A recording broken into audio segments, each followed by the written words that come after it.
Sir నమస్కారం sir. నమస్తే అండి.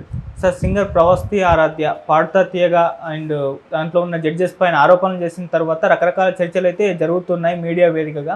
అయితే ఇప్పుడు ఆ పాడుతా తీయగా షోలో ఇంకా మిగతా కంటెస్టెంట్స్ ఎవరైతే ఉన్నారో వాళ్ళందరూ కూడా బయటకు వచ్చి మాట్లాడుతున్నారు. కాకపోతే అమ్మాయికి యాంటీగానే మాట్లాడుతున్నారు, అలాంటివి ఏం లేవని అయితే చెప్తున్నారు. మరి దీన్ని ఏ విధంగా చూడొచ్చు అంటారు సార్, మీరేం చెప్తారు?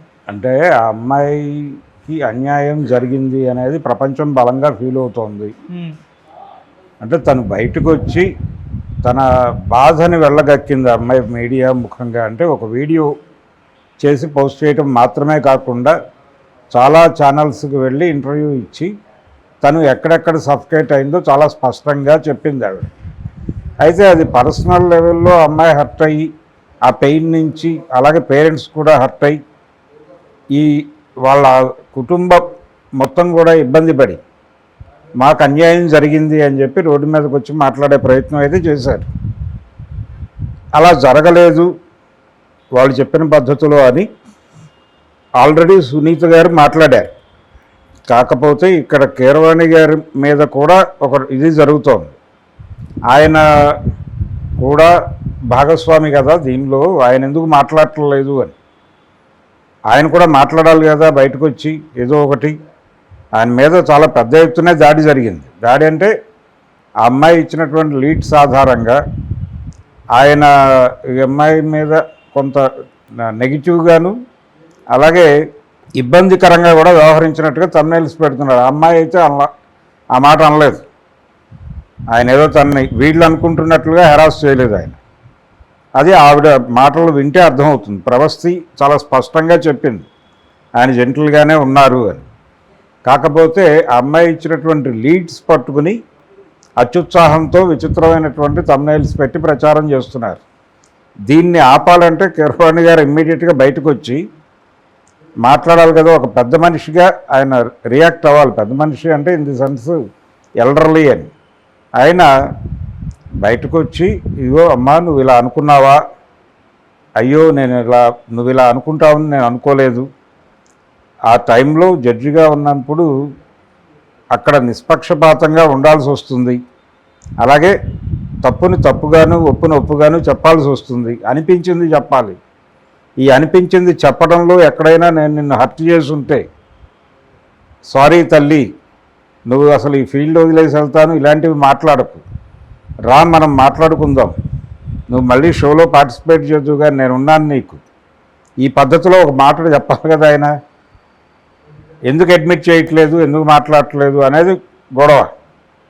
అందుకని ఇమ్మీడియట్గా కీరవాణి గారు బయటకు వచ్చి కొంచెం ఎల్డర్లీ వీళ్ళందరినీ జరిగిన వ్యవహారాలన్నిటి మీద ఒక సమగ్రమైనటువంటి ప్రకటన ఆయన చేస్తే బాగుంటుంది.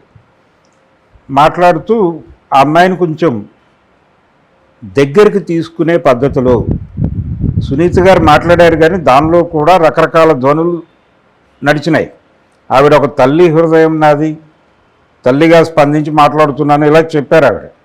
అయినప్పటికీ ఆవిడ టోన్లో కొంచెం ఇబ్బందికరమైనటువంటి వాతావరణమే నడిచింది.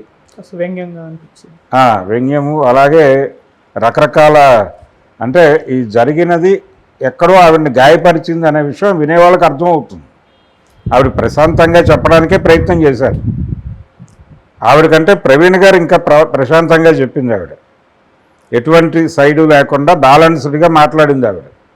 కానీ ఈవిడ ఏదో ఒక స్టాండ్ తీసుకుని మాట్లాడుతున్నారనేది అర్థమవుతోంది సునీత గారు. అలా కాదు, అలా కాకుండా ఒక జెంటిల్గా జరిగిన వ్యవహారం ఇది, నిన్ను గాయపరిచుంటే సారీ, వచ్చేసే నాన్న, నువ్వు మనం కలిసి పాడుకుందాం, నువ్వు నిన్ను ఇబ్బంది పెట్టుంటే, ఒకవేళ నా నిర్ణయాలు ఎప్పుడైనా ఏ సందర్భంలోనైనా నేను ఇబ్బంది పెట్టుంటే సారీ అని ఒక పెద్ద మనిషి ఇంట్లో పిల్లల్ని తండ్రులు తల్లులు ఎప్పుడైనా పొరపాటున కోప్పడి వాళ్ళు తప్పు చేయకుండా కోప్పడ్డామని తెలిసినప్పుడు అనునయిస్తారు కదా దగ్గరికి పిలిచి.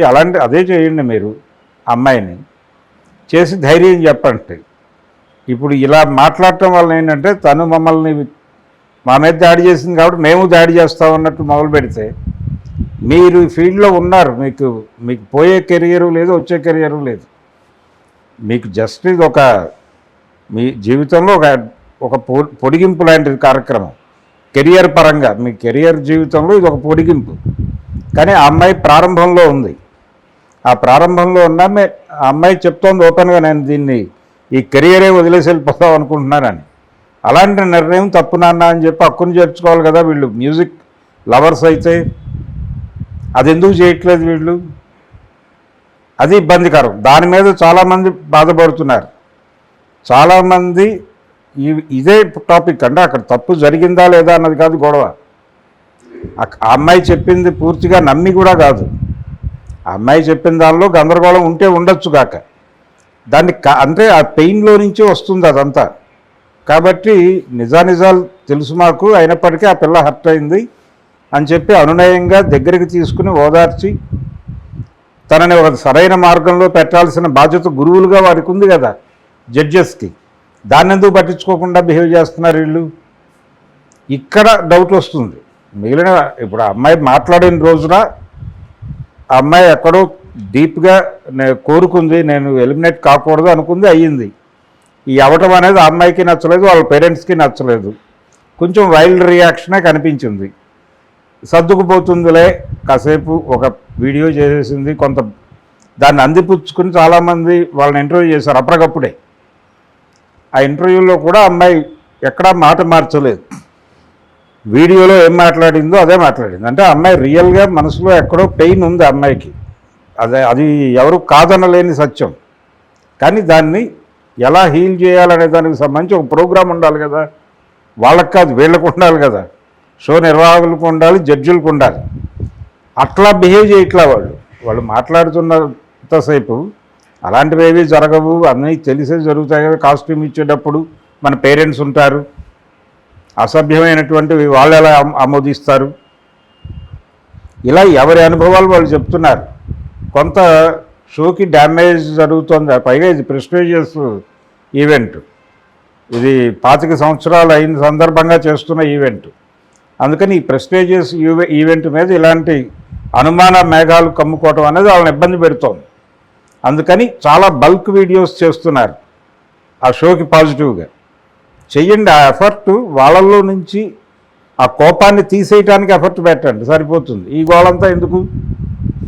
వాళ్ళని పిలిచి కూర్చోబెట్టి మాట్లాడండి. మీరు కీరవాణి గారు పెద్ద మనిషిగా కూర్చోబెట్టి, నాన్న నీకు ఏమైనా ఇబ్బంది కలిగితే సారీ అమ్మా, నేను అలా ఆ ఉద్దేశంతో అనలేదు, నేను నా కొలమానంలో నేను మాట్లాడాను, అది నాకు కరెక్ట్ అయినప్పటికీ నిన్ను బాధ పెట్టుంటే సారీ చెప్తున్నాను నేనైనా అనొచ్చు కదా పెద్ద మనిషిగా. ఏమవుతుంది ఆయనకి? ఆయన మాట్లాడకపోవటం, చంద్రబోస్ అసలు కనిపించకపోవటం, ఇవన్నీ రకరకాల అనుమానాలకు తావిచ్చేవి కదా. పర్సనల్ స్థాయిలో వాళ్ళ మీదే డౌట్స్ వస్తాయి జనాలకి.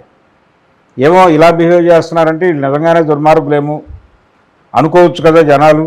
అనుకునే ఛాన్స్ ఉందా? అనుకుంటున్నారు ఆల్రెడీ. ఆ అమ్మాయి మాటలని బిలీవ్ చేస్తున్నటువంటి సమూహం చాలా పెద్ద సంఖ్యలో ఉంది. అందుకనే ఇన్ని వీడియోలు సర్క్యులేట్ అవుతున్నాయి ఆ అమ్మాయి పేరు మీద. అందుకని ఇంకొంచెం జాగ్రత్తగా వ్యవహరించాలి.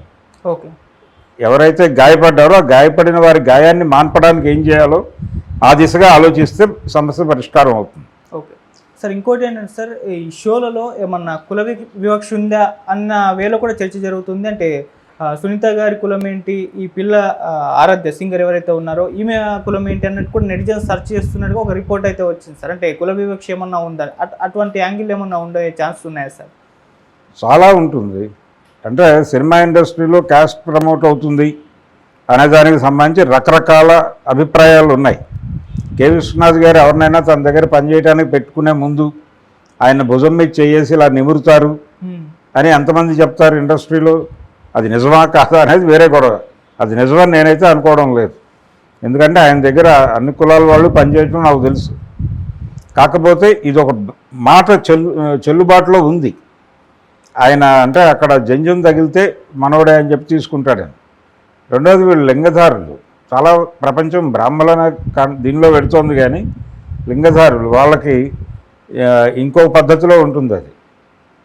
అందుకని దీనికి సంబంధించి క్యాస్ట్ ఓరియంటేషన్ అనేది ఖచ్చితంగా సమాజంలో ఉంది. దానిలో కుల వివక్ష లేదు అని నేను అనటం లేదు, ఉంది. దాంతో ఏం జరుగుతోంది, ఒకవేళ ఈ అమ్మాయి మీద క్యాస్ట్ ఓరియంటేషన్లో ఏదన్నా అటాక్ నేపథ్యంలో కులం ఏమైనా ఉందా అనేది సెర్చ్ చేస్తున్నారు. తప్పేం లేదు దానిలో. అమ్మాయి కులం ఏమిటో తెలుసుకోవాలనుకోవడం తప్పేం కాదు. ఆ చెక్ కూడా జరగాలి. జరగకపోతే అసంపూర్ణమే అవుతుంది. ఇప్పుడు అందులో జడ్జిలుగా ఉన్న వాళ్ళ కులాలు ఏమిటో మనకు కొంత తెలుసు. సునీత గారి క్యాస్ట్ ఏంటో తెలుసు. ఉపద్రష్ట ఇంటి పేరు అది బ్రాహ్మిన్ సర్నేము. సో ఆవిడని అలా వదిలేస్తే కీరవాణి గారు ఆయన కమ్మ సామాజిక వర్గానికి చెందినవాడు. అలాగే చంద్రబోసుకు సంబంధించి ఆయన అగ్రకులం కాదు. ఇలా ఎవరు ఏ ఏరియాకి చెందినవారు అనే దానికి సంబంధించి ఒక అవగాహన ఉంది. అయితే సింగర్స్కి సంబంధించి లేదు. అలాగే వీళ్ళని సపోర్ట్ చేస్తూ మాట్లాడుతున్న వారి కులాలు ఏమిటి, కులాభిప్రాయం అనేది కూడా ఉంటుంది ఖచ్చితంగా.